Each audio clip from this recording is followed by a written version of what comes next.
As a photographer भएर 4 दशक टेकिराख्दाखेरि मैले संसारका फोटो जर्नलिजमको बारेमा धेरै पढेँ, सुने, हेरेँ हैन, केही लेखेँ पनि।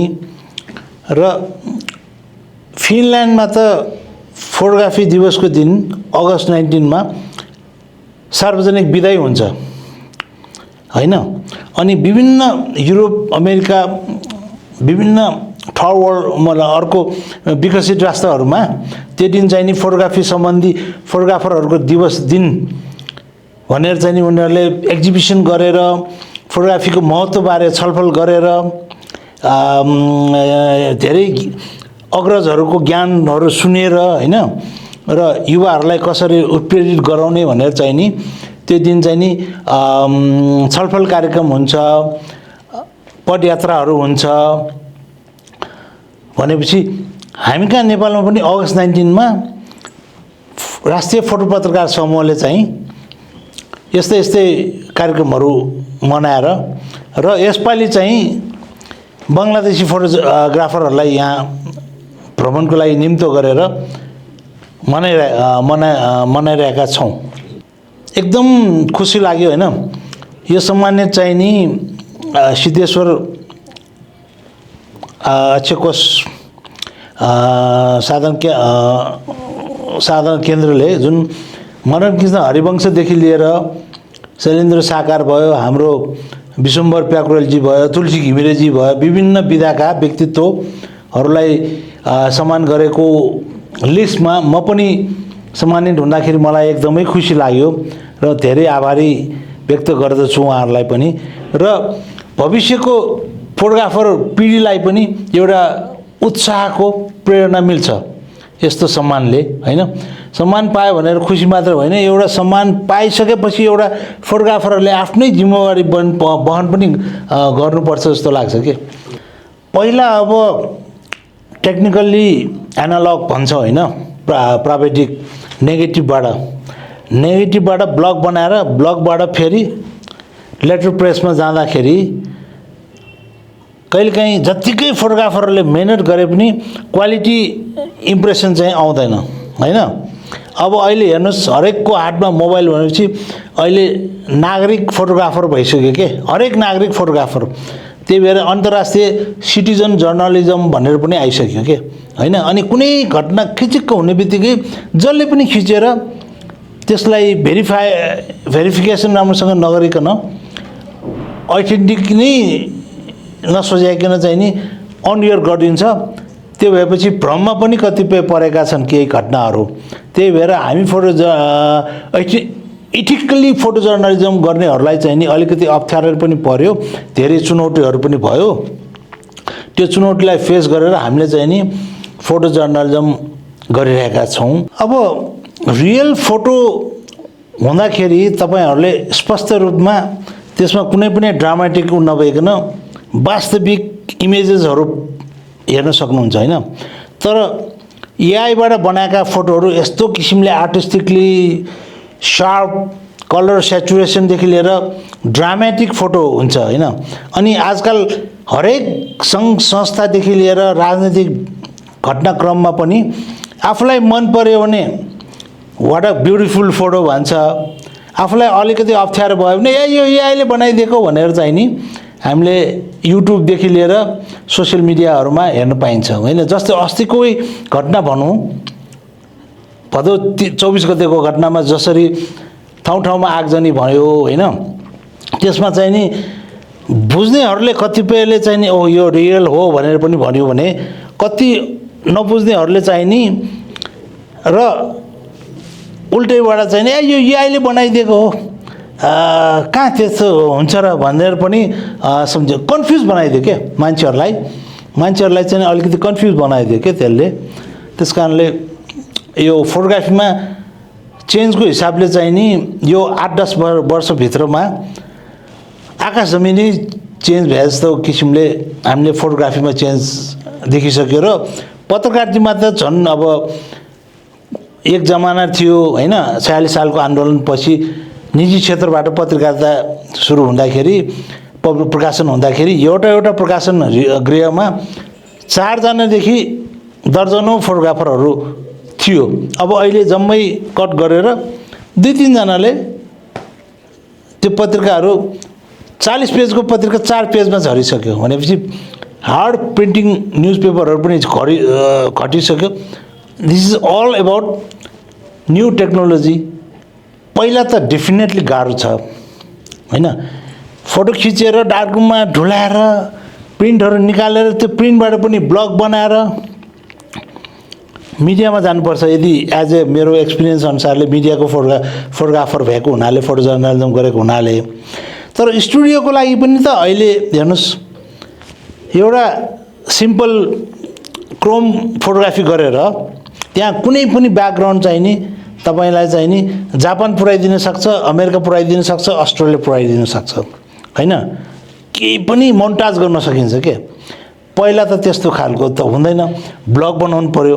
अनि त्यो ब्लग फोटोग्राफरले जत्तिकै मेहनत गरे पनि छाप्दाखेरि चाहिने अलिकति मसी बढी भयो भने फोटोग्राफीको क्वालिटी नै राम्रो हुँदैन हैन। भन्दाखेरि अहिलेको फोटोग्राफीमा म भन्छु कि फोटोग्राफरहरूलाई कन्फिडेन्स लुज भएको ठान्छु कि म। पहिला त हरेक 36 को एउटा रोलमा 38-40 स्न्याप पनि निकाल्न कोसिस गर्छौँ हामीले। एक फ्रेमको भ्यालु हामीले मेन्टेन गर्छौँ। अब अहिले हेर्नुहोस् यसो गरे click click click click click गरे तपाईले फोकसै आउट फोटो खिचे पनि फोटोसपमा गएर त्यसमा इन्हान्स गर्न पाउन सक्नुहुन्छ हैन। जति पनि शार्पनेस, जति पनि सेचुरेसन, कलर सेचुरेसनहरू मिलाउन सकिन्छ। त्यो भनेको चाहिँ नि टेक्निकल्ली तपाईलाई डोमिनेट गरेको हुन्छ के। तर पहिला हामीले टेक्निकललाई कमान्ड गरेको हुन्छौँ। त्यो 2046 साल चैत्र 27 गतेको दिन है, बिहानैदेखि जनमानस होइरेर प्रजातन्त्र प्राप्तिको विजय जुलुस ठाउँ ठाउँबाट आयो। म चाहिँ नि सुरुमै गणेशमानजीको मनमोहनजीको फोटो खिच्न वीरस्थल पुगेँ। वीरस्थलबाट चाहिँ नि कृष्णप्रसाद भट्टराईको घर पुगेर त्यहाँबाट जुलुस आउने बित्तिकै पाटनदेखि त्यो जुलुसलाई फलो गर्दै गर्दै सम्पूर्ण जुलुस भक्तपुरबाट आएको जुलुस, ठाउँ ठाउँबाट आएको जुलुसहरू हैन टुरी खेलमा जम्मा भयो, खुला मञ्च हैन। खुला मञ्चको आम सभामा विशाल मान्छेहरू भेला भएको थियो। त्यहाँ चाहिँ नि दर्जनौं फोटोग्राफरहरू, टिभी म्यान, क्यामेराम्यानहरू थियो हैन। म चाहिँ नि नेताहरूको फटफट उनीहरूको केही मुडको फोटो खिचिसकेपछि मास देखेपछि म अति उत्सुकता भएर मैले चाहिँ नि त्यो मासलाई पिस जोइन गरेर विशाल देखाउँछु भनेर चाहिँ नि मैले खिचेको। पश्चिमको वीरस्थलदेखि पश्चिम, उत्तर रत्नपार्क र पूर्वमा बिजुली अड्डाको त्यहाँसम्म खिच्दै क्रममा ट्याक्क चाहिँ नि बीचमा 3-4 स्न्याप पछि एकाएक प्रस्फुटन भइदियो। एकजना भर्खरको चाहिँ नि महिला, मलाई थाहा थिएन उहाँ को हुन्छ भनेर पनि, तर यत्रो पुरुषहरूको बिचमा उहाँ एकजना बुर्क उफ्रेर स्पोन्टेनियसली भिक्ट्री साइन दिएर चाहिँ नि प्रजातन्त्रको उदय जिन्दाबाद वाटेभर त्यो मासको चाहिँ नि इम्प्रेसन पाउँदाखेरि मैले 2-3 स्टेप कटकरेर खिचेँ। मसँग फेरि यस्तो निकोनको 105 2.8 को स्पेशल पोर्ट्रेट लेन्स थियो क्या। त्यो भएर मेरो अनि 2.5 भन्ने बित्तिकै डेप्थ अफ फिल्ड मजाले आउने हैन। सबैको ध्यान नेताहरूतर्फ, मेरो ध्यान मासमा भएको हुनाले मैले खिचेँ।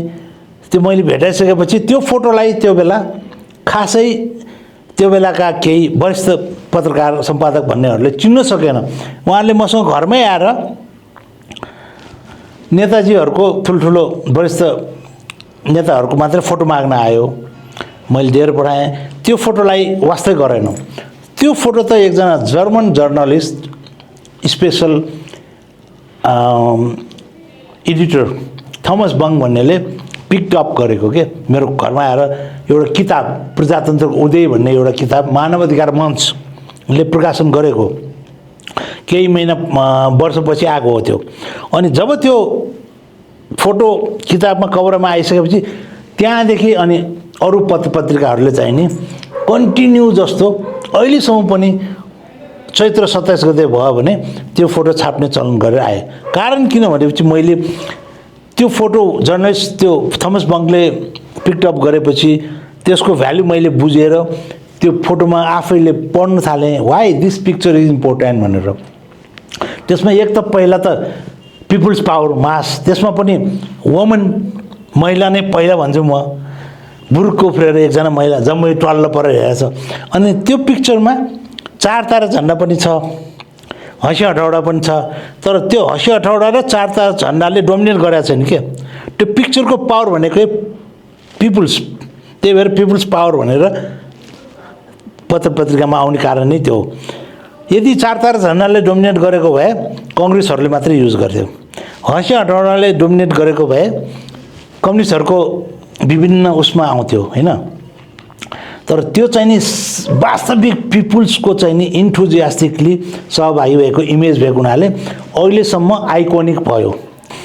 कतिपय फोटोहरू गाह्रो भन्नाले पनि कस्तो हुन्छ भने म as a photographer lack of equipments, एकदम हाई फाई इक्विपमेन्ट लिएर दौडेर या समय बिताएर खिचिरहेको फोटोग्राफर होइन होइन। त्यस कारणले कतिपय ठाउँमा मैले धेरै गाह्रो गरेर फोटो पनि खिचेँ र कतिपय ठाउँमा लक्किली मैले त्यो मौका पनि छोप्न पाएँ। जस्तो 46 सालकै अघि भने जस्तै त्यो मोमेन्ट मैले क्याप्चर गरेँ। अनि जब मेरो मोमेन्ट चाहिँ क्याप्चर गर्ने मेरो 6 सेन्सले काम दिँदा यति मेरो बानी बस्यो कि कहिलेकाहीँ मैले क्लिक गर्ने बित्तिकै त्यो मोमेन्ट चाहिँ नि यस्तो फ्रिज हुन जान्छ, समय चाहिँ ठ्याक्क रोक्न जान्छ, मानौँ कि मैले रोकाएर खिचेको जस्तै हुन्छ क्या होइन। अनफर्गेटेबल अनबिलिभेबल इमेजेसहरू बन्दो रहेछ। एकपटक चाहिँ नि मैले टुँडिखेल जस्तो ठाउँमा त्यो पिङ खेलिरहेको फोटो खिच्दाखेरि यस्तो किसिमको आकाशको त्यो बादलहरू रोलिङ गरिरहेको अनि सनसेटको रिफ्लेक्ट त्यसमा परेको त्यो फोटो 2007मा युनेस्कोको एउटा कम्पिटिसनमा मैले चाहिँ नि त्यतिकै जस्ट छोडेर गएको। अनि अर्गनाइजरहरूले त्यो बेला फेरि मैले कतिपय ठाउँबाट साथीहरूसँग फोटोमा आएर पनि त्यहाँ सब्मिट गराइदिएको। अनि मेरो तिम्रो पनि फोटो सब्मिट गर त भन्दाखेरि मैले त्यतिकै क्युरियस गरेर छोडेको। अस्ट्रेलिया गएँ, त्यहाँ अस्ट्रेलियामै फोन आयो, ल मेनजी तपाईँ त तपाईँको फोटो यस्तो प्राइज पाएछ, तपाईँ आउने बेलामा यसो ख्याल गरेर रेड लेभल सेफ्टी लेभल अब त ल्याइदिनु पर्ला नि होइन, खानु पर्ला नि, इन्जोय गर्नु पर्ला नि भन्ने भन्छ कि। त्यस कारणले फोटोग्राफी भन्ने चिज मलाई मात्रै गाह्रो र मलाई मात्रै राम्रो र मलाई मात्रै सहिलो भनेर नहुने रहेछ क्या। कतिपय फोटो मलाई मनपर्ने फोटो अरूले नबुझेर 4 जनाले नबुझेर त्यो फोटो चाहिँ नि बुझ्न नसकेर त्यतिकै थन्किएको छ भने कतिपय फोटो चाहिँ नि मलाई त्यतिकै सिम्पल फोटो लागेको, तर मैले 4 जनाले देखाउँदाखेरि wow what a impressive images भनेर मैले एप्रिसिएसन पाएको छु होइन।